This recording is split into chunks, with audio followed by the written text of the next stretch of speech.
بسم اللہ الرحمن الرحیم۔ آج ہم نیا ٹاپک شروع کریں گے قرۃ العین حیدر کا لکھا ہوا ناول آخر شب کے ہم سفر۔ تو سب سے پہلے ہم قرۃ العین حیدر کا تعارف جانتے ہیں یا ان کے بارے میں جانتے ہیں کہ وہ کیا تھی، انہوں نے کہاں سے تعلیم حاصل کی اور ان کی کیا علم و ادب میں کیا حیثیت تھی۔ تو قرۃ العین حیدر جدید اردو ناول کے بنیاد گزاروں میں ایک اہم نام اور بعض اعتبار سے سب سے اہم نام قرۃ العین حیدر کا ہے۔ اردو میں مغرب کے اثر سے داستان کی جگہ ناول نے لی تو اس کے موضوعات تھے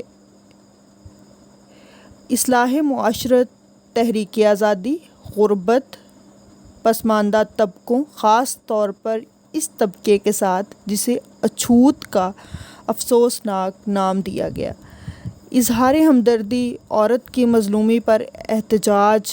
اس کے فوراً بعد مغرب اور مغربی تہذیب ناول نگار کی توجہ کا موضوع بنی، خواہ اس سے وابستگی کا اظہار کیا گیا ہو یا بیزاری کا۔ لندن کی ایک رات اور گریز اس کی مثال ہیں۔ دوسری جنگ عظیم کی بازگشت ٹیڑھی لکیر میں سنائی دیتی ہے۔ اس کے فوراً بعد اردو ناول کی تاریخ میں ایک نیا موڑ آیا۔ تقسیم ہند نے ہجرت کا ایک نیا موضوع دیا اور اسی پس منظر میں انسانی رشتوں کی پیچیدگی ناول نگار کی توجہ کا مرکز بنی اور کرداروں کے ذہنوں کی گرہیں کھولنا اس نے اپنا شعار بنایا۔ تکنیک کے نئے تجربے ہوئے، شعور کی روح سے ناول میں بہت کام لیا گیا اور اس ضمن میں قرۃ العین کا کارنامہ یقیناً ناقابل فراموش ہے۔ قرۃ العین حیدر کی پیدائش 1927 میں علی گڑھ میں ایک روشن خیال مصنفین کے ایک خاندان میں ہوئی تھی۔ ان کے والد سجاد حیدر یلدرم ایک نامور مصنف تھے۔ ان کی والدہ نظر سجاد حیدر بھی مصنفہ تھیں۔ قرۃ العین حیدر نے 13 سال کی عمر میں ہائی اسکول پاس کیا اور انہوں نے لکھنؤ یونیورسٹی سے انگریزی ادب میں ایم اے کیا۔ انہوں نے اپنے والدین کے ساتھ پاکستان ہجرت کی، لیکن اپنے شاہکار ناول آگ کا دریا کی اشاعت کے بعد ہندوستان واپس آ گئیں اور دوبارہ ہندوستان کی شہریت اختیار کر لی۔ کچھ عرصہ تک انہوں نے روزنامہ ٹیلی گراف لندن اور بی بی سی کے لیے بھی کام کیا۔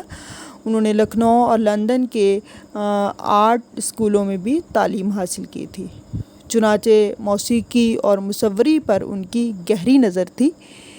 انگریزی ادب کے گہرے مطالعے کے ساتھ ہی وہ اردو اور فارسی کی ادبی روایات سے بھی بخوبی واقف تھیں۔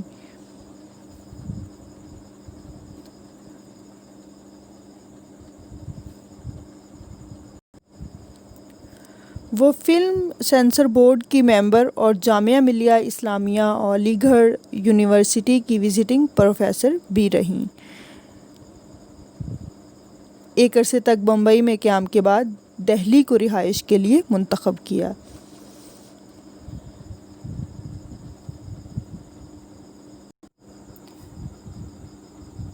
قرۃ العین حیدر کا اسلوب نگارش، ہم اس کا مختصر جائزہ لیں گے۔ قرۃ العین حیدر کی نثر سہل ممتنع کی طرح سادہ و سلیس ہے۔ سہل ممتنع کی صنعت استعمال ہوتی ہے کسی ایسے کہہ سکتے ہیں کہ ایسی بات جو کسی شاعر نے بیان کی ہو اور کوئی عام شخص کہے کہ میں بھی ایسا کہہ سکتا ہوں، تو لیکن وہ ایسا کہہ نہیں سکتا۔ جیسے کہ مومن کا شعر ہے، تم میرے پاس ہوتے ہو گویا، تم میرے پاس ہوتے ہو گویا جب کوئی دوسرا نہیں ہوتا۔ تو اس طرح دیکھنے میں آسان چیز لگتی ہے۔ جیسے غالب کی غزل کا ایک شعر پیش کروں گی، کوئی امید بر نہیں آتی، کوئی صورت نظر نہیں آتی۔ تو اس طرح یہ سمجھنا آسان ہے، یا ہم کہہ سکتے ہیں کہ ہم بھی ایسی بات کہہ سکتے ہیں، لیکن ایسا کہہ نہیں سکتے جیسے شاعر نے اس میں پہلو داری پیدا کی ہے۔ تو قرۃ العین حیدر کی نثر سہل ممتنع کی طرح سادہ و سلیس ہے۔ چھوٹے چھوٹے جملے، رواں دواں فکرے اور آسان الفاظ جذبات و احساسات کی تاثیر میں ڈوبی تصویریں سی کھینچتے ہیں۔ بیان کا یہ اختصار اظہار کا ایک اعجاز ہے اور اسلوب کا اعجاز۔ نثر کی یہ فصاحت خواجہ حسن نظامی کی یاد دلاتی ہے اور بڑی افسانہ خیز ہے۔ اس سے قصے کے بیان میں ایک ملائمت اور لطافت پیدا ہوتی ہے، شستگی اور روانی آتی ہے۔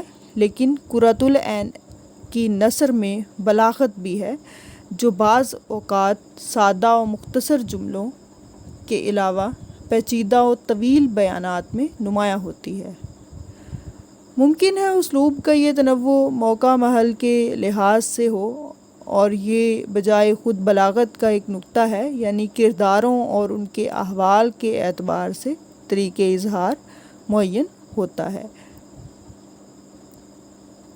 اس سے بیان میں چستی و موزونی بھی پیدا ہوتی ہے، گرچہ کبھی کبھی طول بیان ضرورت سے زیادہ پیچیدگی پیدا کرتا ہے۔ چنانچہ کہیں کہیں ایسا بھی ہوتا ہے کہ سلسلہ بیان کا سراغ لگانے کے لیے ذرا غور کرنا پڑتا ہے، اور تسلسل اظہار گاہے گاہے قاری کو تھکا دیتا ہے۔ کچھ خیالات الجھے الجھے بھی معلوم ہوتے ہیں۔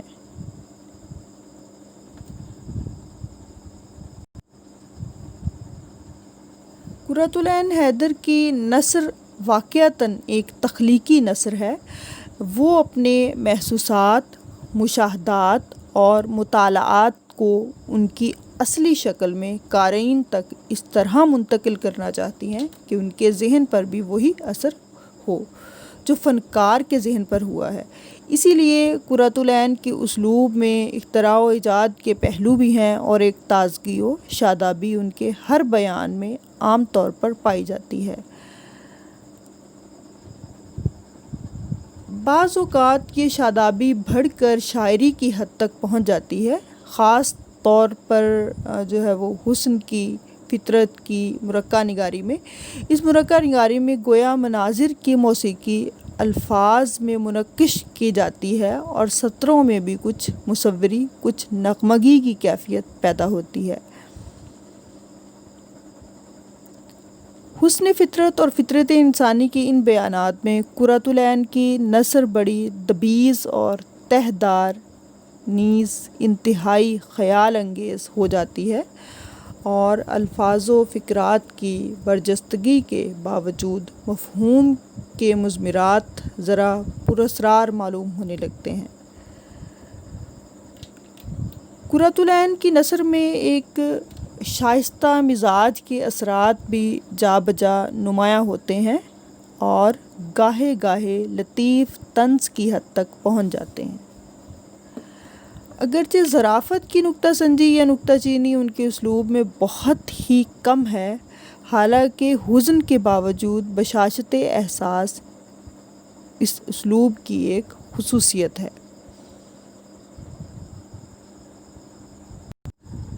ان کا لہجہ دھیما، نرم اور شیریں ہے۔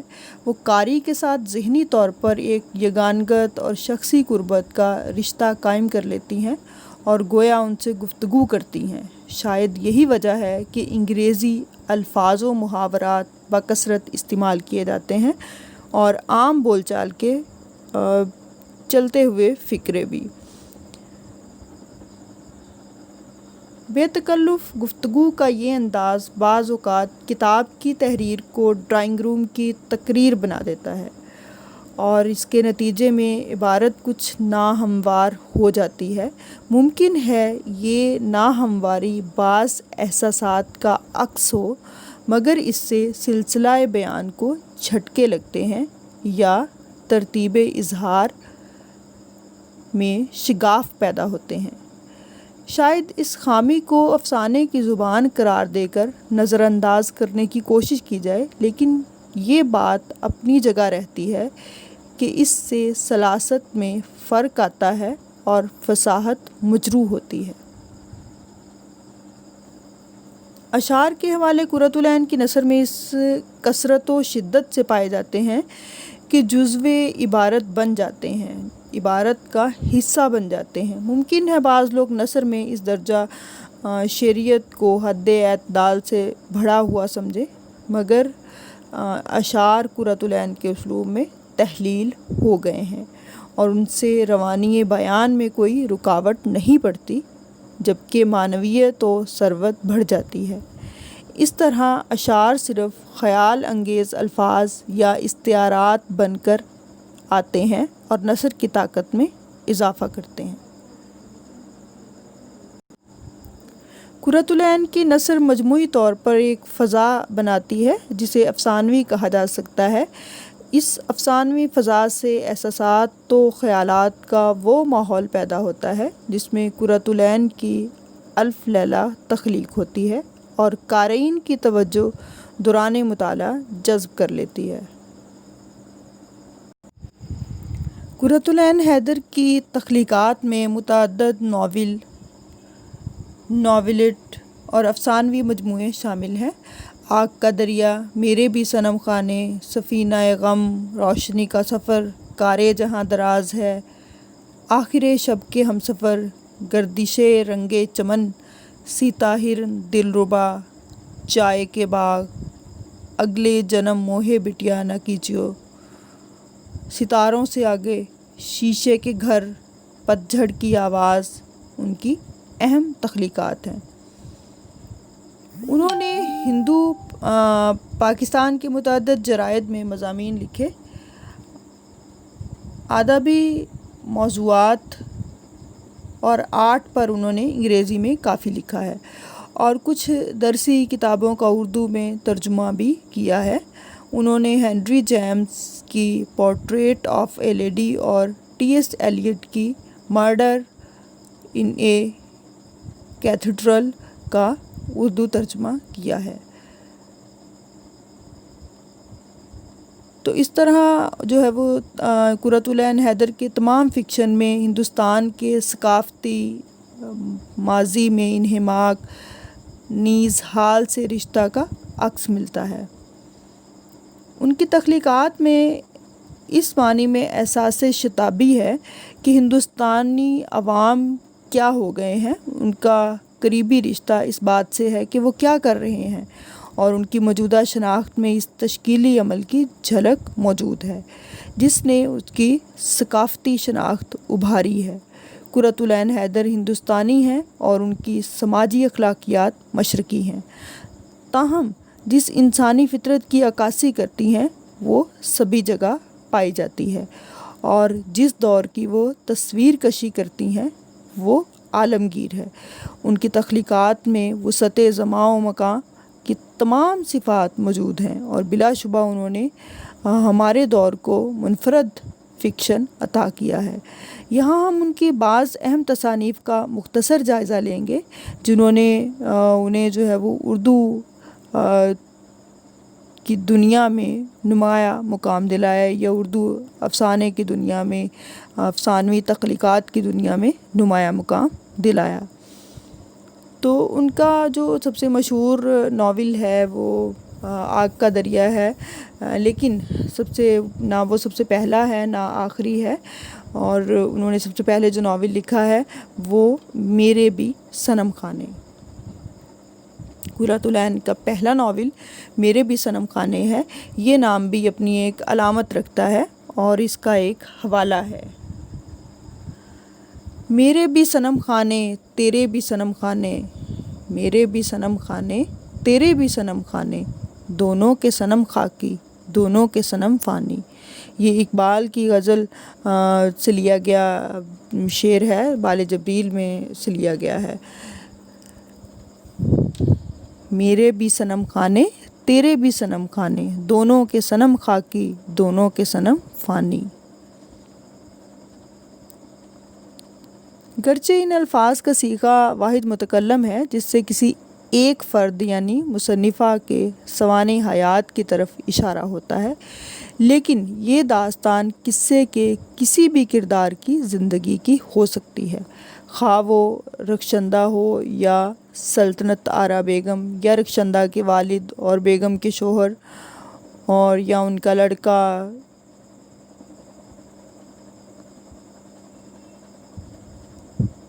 غفران منزل جو ان کرداروں کے افسانہ حیات کا مرکز و مقام ہے۔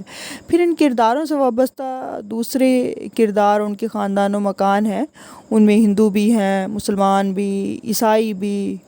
ان سب کے صنم خانے تقسیم ہند اور جنگ عظیم ثانی کے المناک واقعات نے تباہ کر ڈالے ہیں، جبکہ ان سے قبل جنگ آزادی اور سلطنت برطانیہ کے دور تک زندگی کے تمام ہنگاموں کے درمیان خوابوں کی ایک دنیا آباد تھی۔ دریائے گومتی کے کنارے لکھنؤ کی گنگا جمنی تہذیب زوال اودھ کے باوجود اپنا ایک حسین طلسم قائم کیے ہوئے تھی، اور اس کی سحر انگیز فضا میں نوجوان لڑکوں اور لڑکیوں کے ولولے انگڑائیاں لے رہے تھے۔ زمانہ بدل رہا تھا، قدریں بدلتی نظر آ رہی تھی، نئی تعلیم مشرقی آداب میں انقلاب پیدا کر رہی تھی۔ ہندو مسلم مشترکہ تہذیب کے ساتھ ایک تیسرا عنصر مسیحی یا مغربی اقدار کا مخلوط ہو رہا تھا، اور عصر حاضر سے بین الاقوامی تمدن کے آثار نمایاں ہو رہے تھے۔ جدید یورپی انداز کے کالجوں کی تعلیم و تربیت نے ایشیائی ماحول کو متغیر کرنا شروع کر دیا تھا، اور تیزی سے ابھرتے ہوئے جدید معاشرے میں مرد و عورت کے رشتوں کا انداز بدلنے لگا تھا۔ نئی تعلیم یافتہ نسل میں بڑا جوش حیات تھا، وہ ایک تازہ ہوا میں سانس لے رہی تھی، اور اس کی مثالیت پسندی اپنے زور شباب میں انقلاب کا نعرہ لگا رہی تھی۔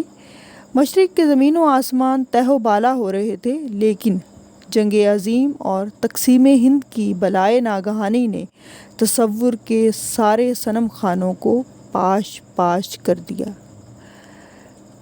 ایسا معلوم ہوا کہ سرزمین ہند میں ارتقائے انسانی کی رفتار رک گئی ہے، اور ایک محیط طوفان نے زندگی کے سارے آثار مٹا دیے ہیں۔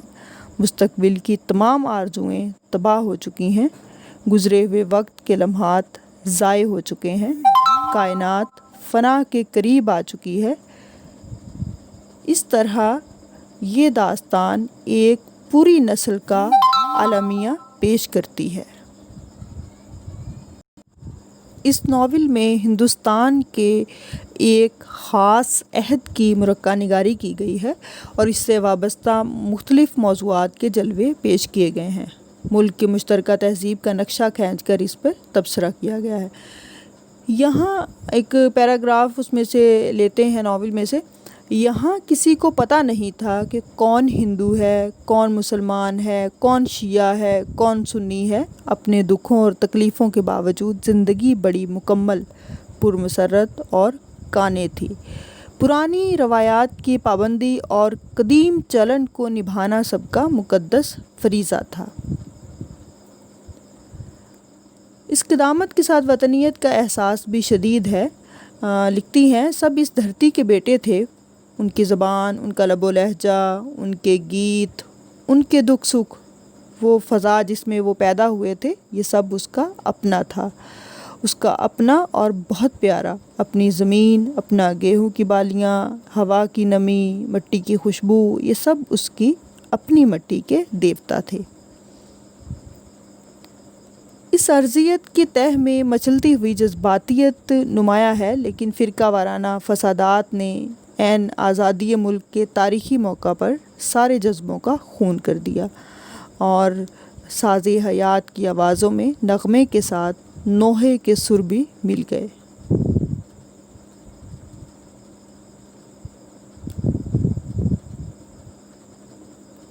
عصر حاضر کی انسانیت کا، خواہ وہ کسی ملک میں ہو، خدا کی طرف سے ہونے والی مغفرت اور رحمت سے بہت دور ہو جانے کا تخیل ٹی ایس ایلیٹ کی شاعری کا ایک نمایاں موضوع ہے، جس کی جھلک قرۃ العین کی سطروں میں صاف نظر آتی ہے۔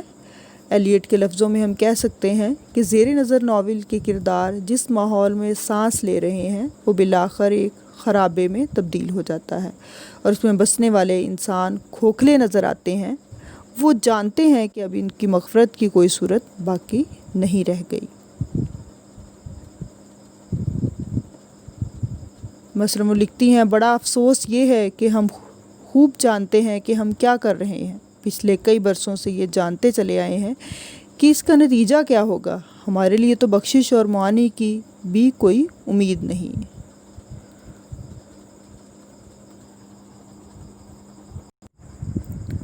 فلسفہ طرازی قرۃ العین حیدر کے فن کا منبع و محور ہے۔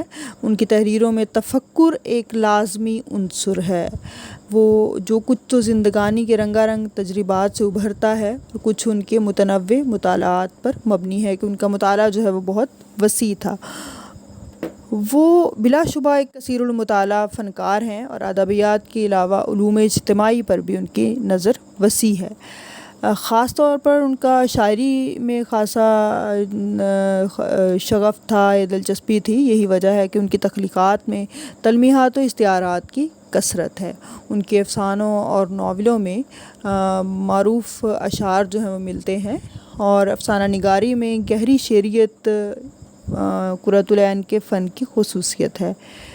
تو اگلے لیکچر میں ہم باقی ناولوں کا مختصر تذکرہ کریں گے، کیونکہ اس کی اہمیت اس لیے ہے کہ یہ جتنے بھی ناول جس کا ہم ذکر کریں گے وہ کہیں نہ کہیں سلیبس میں شامل ہیں، وہ کہیں بی ایس کے سلیبس میں شامل ہیں، کہیں ایم اے پنجاب کے سلیبس میں شامل ہیں، یا دیگر جی سی یونیورسٹی اور دیگر جو ادارے ہیں، تو کہیں نہ کہیں ان کے ناول شامل ہیں۔ چونکہ ہمارے نصاب میں صرف ایک ہی ناول ہے، اور اس کے علاوہ جو ہے وہ آگ کا دریا بھی آپ کو پتہ ہے کہ پڑھایا جاتا ہے، اور میرے بھی صنم خانے اور دیگر ناول جو ہیں وہ پڑھائے جاتے ہیں۔ اس لیے مختصر سا آپ کو پتہ ہونا چاہیے کہ ان کے ناولوں میں کیا ہے۔